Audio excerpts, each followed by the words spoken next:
치료들 아까 워낙 김정현 원장님께서 설명을 잘 해주셨는데요. 지금 같은 경우에 감마 GTP, GOP 수치가 높아졌다고 하면요, 우선 간염을 의심을 좀 해볼 수도 있습니다.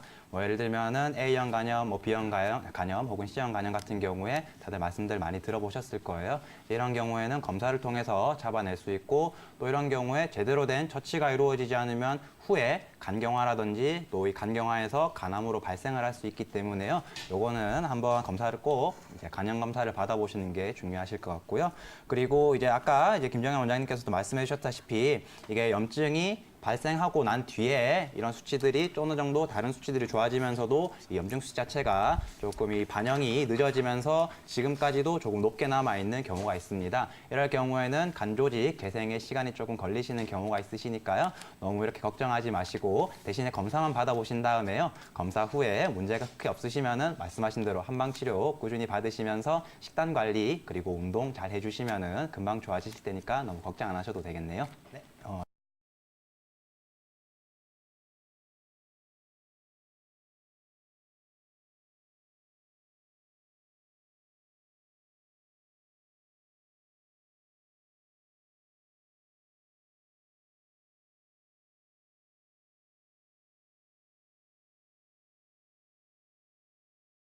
이제 지방간 같은 경우에는 간에 이제 열이 많은 사람들이 이런 경우들이 있을 수 있습니다. 그래서 이제 대표적으로 알코올로 인해서 이런 문제들이 생길 수 있는데요.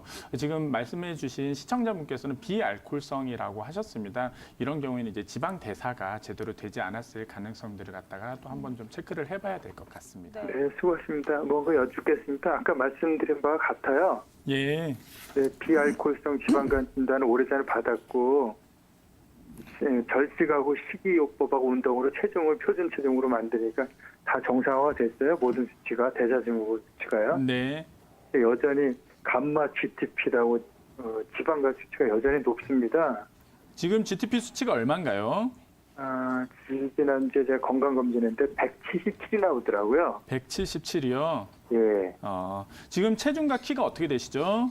178에 70. 10kg 감량을 하셨고요. 네네.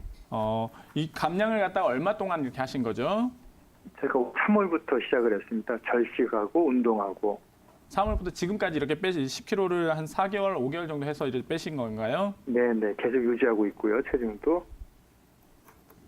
지금 생활 패턴은 어떻게 되시나요? 수면은 잠은 잘 주무세요? 네, 잘 자고 있습니다. 먹는 것도 잘 먹고 운동도 시간 날 때마다 부지런히 하고 있고요. 운동은 하루에 얼마나 하세요? 걷기를 주로 하고 있는데 뭐 1시간 반에서 2시간 정도. 일주일에 한 3, 4회 정도 하는 것 같습니다. 일주일에 3, 4회요? 예. 네, 식사는 지금 어떻게 하고 계십니까? 그 체중을 한창 뺄 때는 정말 절식을 했는데요. 이게 좀 방심을 하게 되더라고요. 체중이 목표 체중이 되니까 요즘은 그냥 즐겁게 많이 안 먹으려고 노력하고 있고요. 특별히 가리는 음식은 없고 그렇게 하고 있습니다. 그 스트레스를 특별히 받거나 이러신 건 없으시고요? 아무래도 현대인이니까 스트레스에서 자유로울 수는 없죠. 뭐 특별히 이제 뭐 더 어떤 남들보다 과도한 스트레스 받거나 이런 것들은 없으신가요? 그렇게 과중한 스트레스는 뭐 누구나 갖고 있는 일반적인 스트레스라고 저는 생각을 하는데요. 네. 예. 모든 수치가 다 네, 지금 이렇게만 해서 사실은 조금 추측하기 쉽지는 않습니다. 다만 지금 이제 간 같은 경우에는 일시적으로 수치가 이제 그 체중을 갖다 감량을 했어도 아직 이제 간에서 이것이 완전히 반영이 되지는 않았을 수 있거든요. 그래서 이제 그런 부분들은 조금 더 시간을 지켜보면서 두고 봐야 할 것 같고요. 이제 간 같은 경우에 이런 문제들이 있을 때 여러 가지 간에 좋은 치료들을 할 수는 있습니다. 대표적으로 이 간의 문제를 갖다 한방에서는 어떤 이제 스트레스의 문제, 그 분노와 어떤 감정의 문제들로 보는 경우들이 많이 있습니다. 이런 부분에서 이제 조절을 갖다 할 수 있는 것들이 또 필요할 테고요. 또는 이제 그 많이들 간에 쓰는 것이 이제 인진이라든지 이런 이제 약제들을 쓰는데요. 이제 간이 허하다든지 아니면 열이 있다든지 이런 경우들에 이런 이제 문제들이 있을 때 이런 약제들을 쓸 수도 있습니다. 다만 지금 이런 부분들은 좀 전반적인 부분을 갖다 가까운 한의원에 가셔서 이제 전반적인 대사들도 체크를 해 보시고 맥도 좀 잡아보고 좀 그렇게 해야지 좀 뚜렷하게 알 수 있을 것 같아요.